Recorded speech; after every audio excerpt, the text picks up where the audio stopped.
Okay, let's get some crazy sequencing. And I'm going to use my samples here. I have a new pack on my Patreon. So let's just grab a bunch of random ones. I'm holding control as I click.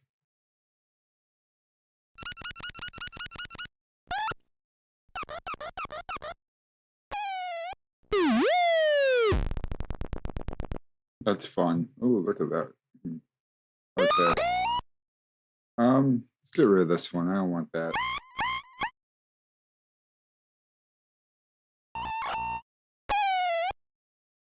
Okay, so what's cool about Bitwig is I believe I can make this device and then save it inside of this clip. So you can just load up these MIDI notes every time.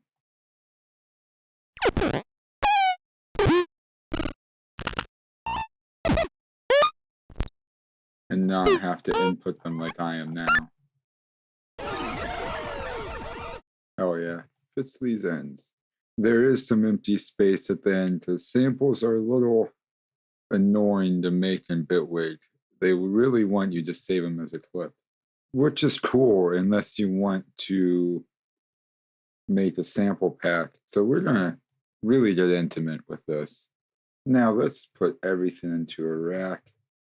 Put this on random.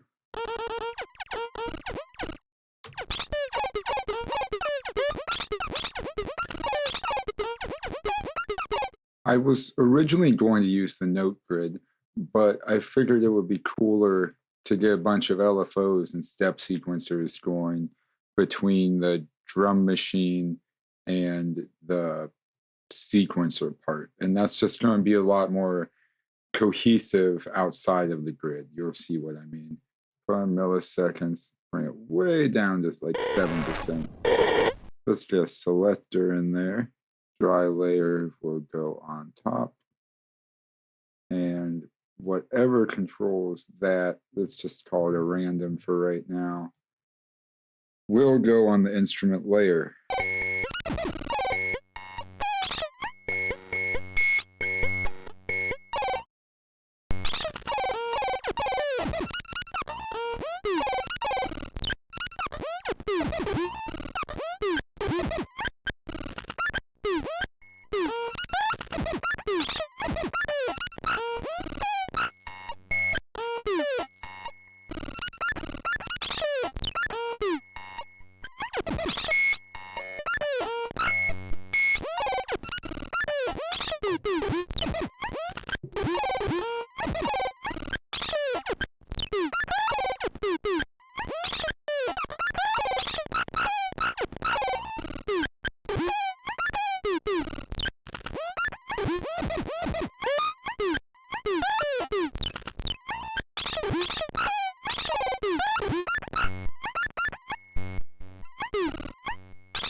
Okay, so I'm going to put like a groove LFO in here, right? See how that's going like this right here? As it gets softer, less gate. So like this. Oh, this has to be synced. And then you put it on a bar.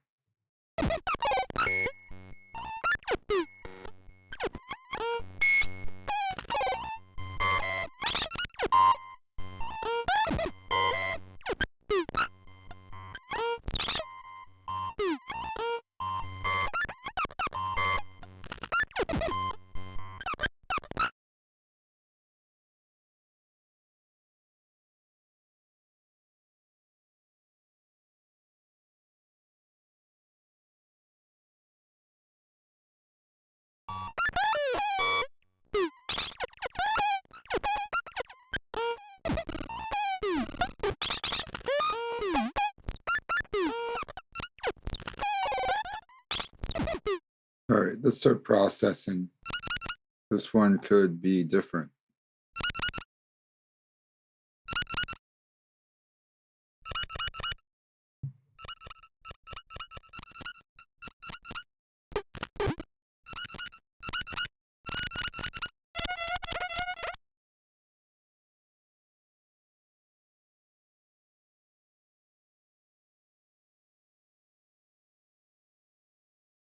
All right, let's get this step sequencer on the grain here.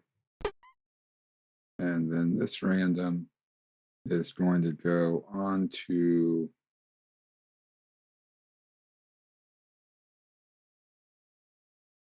the phase modulation. That'll be fun, right? Let's grab a wavetable LFO. We will put one of my wavetables in there. Drats. I actually want this here. And one more step sequencer. Why not? We'll take care of that later. Just make that one lower.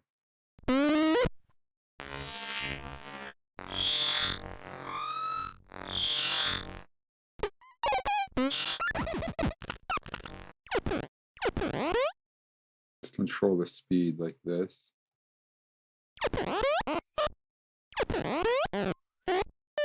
This one can be like really fast. Let's put on like 16th notes. All right, more low end. So this looks like a good low end. It probably is. Let's go 24. That's 2 octaves down. Fuck it.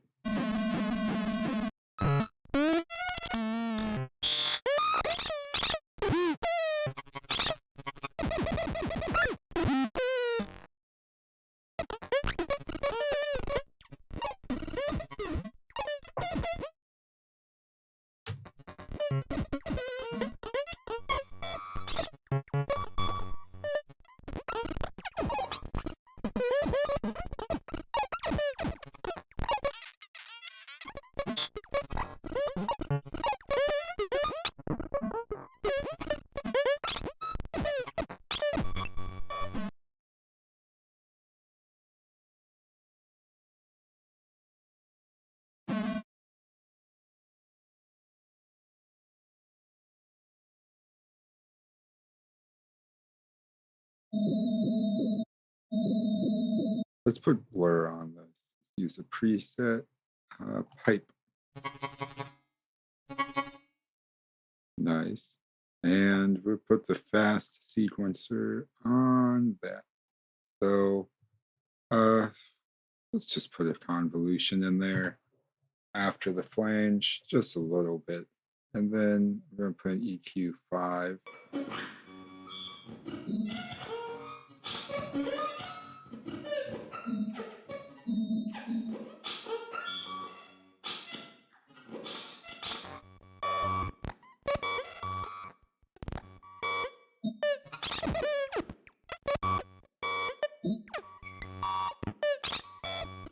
Maybe curves.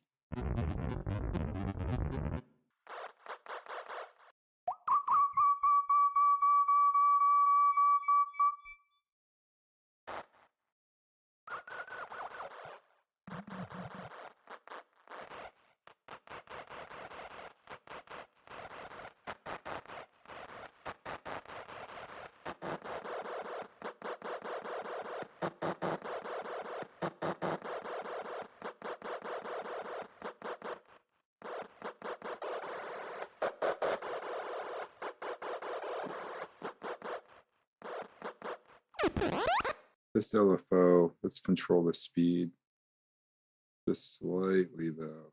Okay, now let's get some rhythm in there.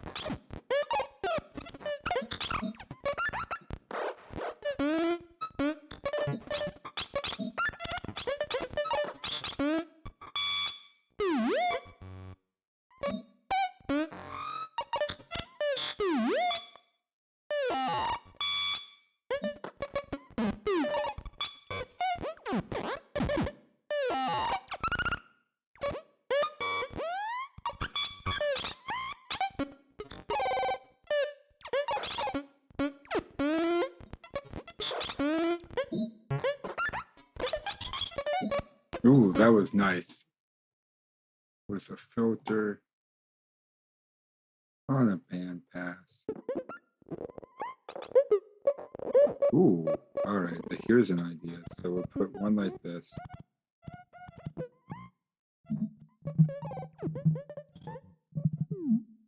Duplicate that. Oops. Excuse me. Duplicate this. Widen the bandpass. Bring it into the mids a bit. We'll do that twice. Right.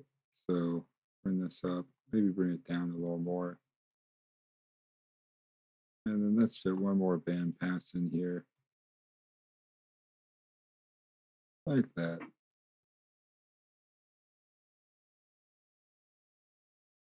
And then this one right here is going to be my dry layer. There's probably a smarter way to do this, but I'm really trying to take advantage of the randoms on the outside of my instrument layer. And I'm frozen. I'm frozen. Okay. Add a random from here all the way up, but I'm going to remove this dry. And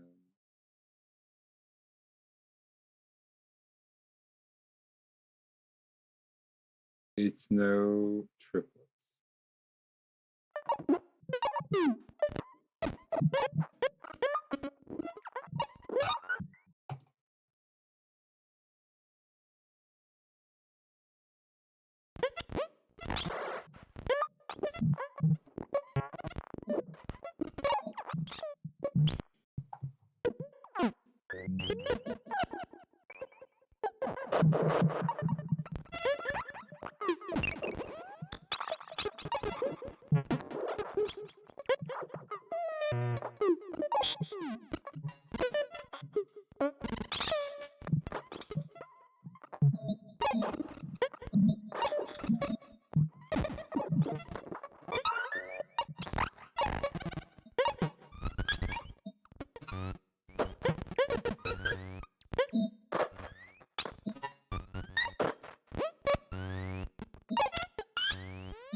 Okay, let's break down what's happening real quick.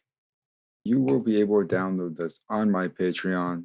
This is all Bitwig devices, and samples come from one of my sample packs. So the sequencer is an arpeggiator. We have MIDI notes being used to trigger an arpeggiator as a sequencer, and that's going into a note selector with a note repeat here and here, different settings. They're both kind of mashing the beat together, and then two ricochets with different settings. And in between that is a dry. So 50% of the time you get a dry, 50% of the time you get an effect, mostly 50% of the time. If you go over here to my modulators, this is the one I'm using on my note selector, you can see I'm at 6.68. So it's not going all the way up into this ricochet, it sort of just stops. it doesn't go up here as much. Then that all goes into the drum machine, and you can see we have 2 step sequencers, a wavetable LFO with one of my wavetables, and a regular LFO. And these are all just being cross-modulated. And they modulate a lot of what's in here. Just lots of random processing. Outside of the drum machine is the effects rack, right? We have an EQ5 cutting out some lows, cutting out some highs, not doing anything else. This is really fun. It's a multi-band FX2, operating as a flanger. See, it's 100%. Then we have this MIDS. Now, over here, where I have my modulators, I have this LFO going across one bar, and it just goes up like this. And I put that on my flanger MIDS. That is also available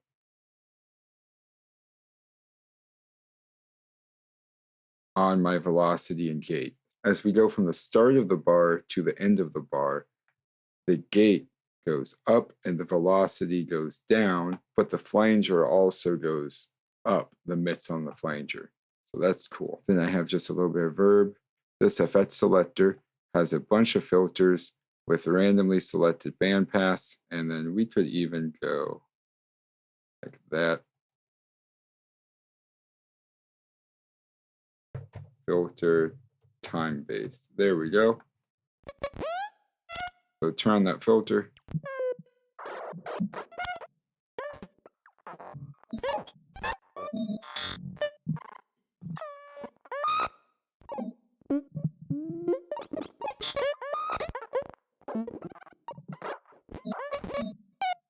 Then right after that filter, I like the triplets.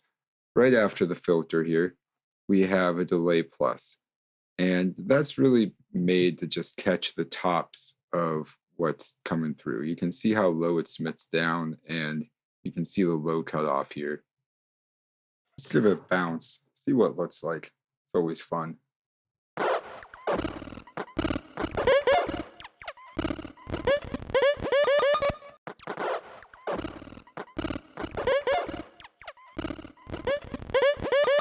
This clip is called Glitch Bandpass Sampler.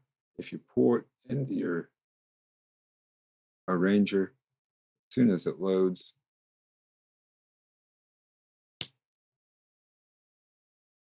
you'll see it comes with the whole instrument layer. I'll also just put the instrument layer on Patreon for you, okay? But it's probably easier to pull this in so you don't have to set up these MIDI notes. Okay, this is all for today. Don't forget to like, comment, and subscribe. All this will be up on my Patreon. It's only $2 a month, and you can also get the sample pack that I got these samples from. There's over 200 feedback samples, so there's a lot for you to dig into.